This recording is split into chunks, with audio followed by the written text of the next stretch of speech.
Hello, Ultimates of the World. Welcome to the Hiyoko Saionji Killing Game Strategy. This is a brand new series where we're going to be basically, instead of, how would you survive or I'd survive, the participants, what were the choices they made to try to survive. Hiyoko Saionji gets a bad rep online, but let's see what she does right and wrong. Hiyoko Saionji wakes up in a classroom with a weird bunny, opening up to a beach, told she and 15 strangers will be living here on this island, a part of some Hope's Peak vacation. She is hesitant to join these strangers in this weird situation who just decide to start swimming in the ocean. When the sky goes dark and she's told to go to the central island Jabberwock Park, she shows up to see a bunny plushie and a bear plushie fighting. The bear wins, and he explains that they will now participate in a killing school trip. In this trip, the only way to leave is to commit murder among the group and get away with it. The group looks at each other, wary and unsure about these individuals that they will have to both live with, as well as possibly be killed by. Hiyoko just laughs. She doesn't take the concept of the killing school trip seriously, however. She decides to start squishing ants on the beach, as well as chasing Mr. Krabs on the beach as well. Eventually going so far as to put herself alone with another one of the individuals in the group by going so far as in a killing school trip to take a shower with another female on the island. It's a bold strategy because, murders never occurred in the showers before, right? Now, this individual, supposedly meeting for the first time, may kill her, but she still takes that chance and just goes for it. Hiyoko, in her inability to grasp the situation, just seeks to have fun in her own way on the island, joining a girls' baking party, teasing and making fun of the others like they've been friends for years, even though it's their first time meeting in their minds. She decides that this girl named Mahiru, who she showered with earlier, is trustworthy. She feels more comfortable naturally among girls in the situation, and everyone is equal in her mind to bully, tease, or just prod at. In her mind, she's just being friendly. But in reality, it's relationships that she's damaging. Easily misunderstood, just seen as a foul-mouthed and just mean overall in the group. Getting the invite to Byakuya's party, she joins and enjoys the fun party banter. She, whilst foul-mouthed, has a childlike appreciation of juices, parties, gummies, fun itself. She doesn't consider herself an adult just yet. Uh-oh, lights off, and she almost dies. Yeah, this dude would probably have killed her in the dark, considering by where she stood. When the lights turn on, a dead body has been found. Going through the trial, she decides to contribute only a few things, and just kind of coast through.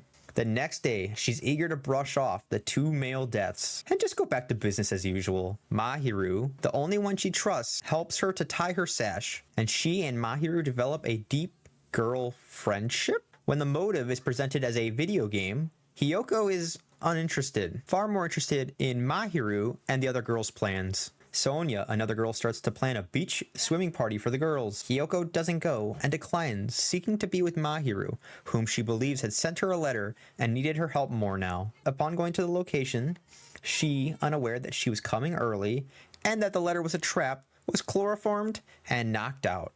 Waking up, she's lucky to be alive at this point, by the way.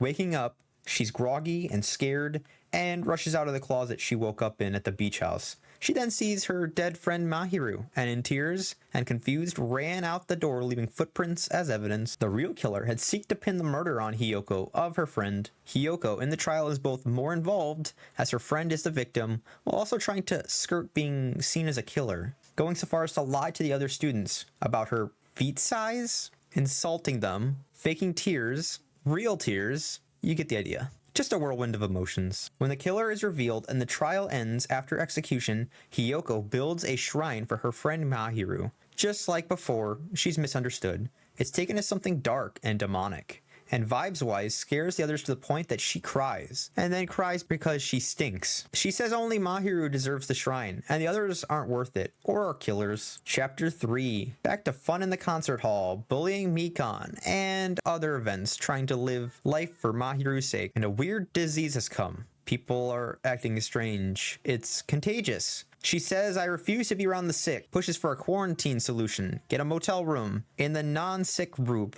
trying to wait it out, crying, sad. But the kimono that Mahiru did isn't going well. She just doesn't know how to do it. Asks Sonia, another girl, for advice, which apparently Sonia doesn't know how they work either. So Sonia suggests she tries a mirror and the Titty Typhoon that will help to do the kimono and sash. Hiyoko, in all of her brilliance, decides that the best time on a murder trip with people sick to go and get her sash fixed is to go during the nighttime, because nothing bad ever happens then. Trying to avoid others, Hiyoko sneaks over between 10 p.m., right after the announcement, all the way up to 7 a.m. Going into the location, she opens the door to see someone she bullied preparing a murder. She can't move because she's stuck in her kimono. They catch up and slit her throat in a deadly incision, instantly killing her at the neck. What can we learn from Hiyoko Saionji's killing game strategy if we were to beat our own killing game? I think many lessons can be learned. The lesson of having mobility for one, so if you are in danger, you can flee.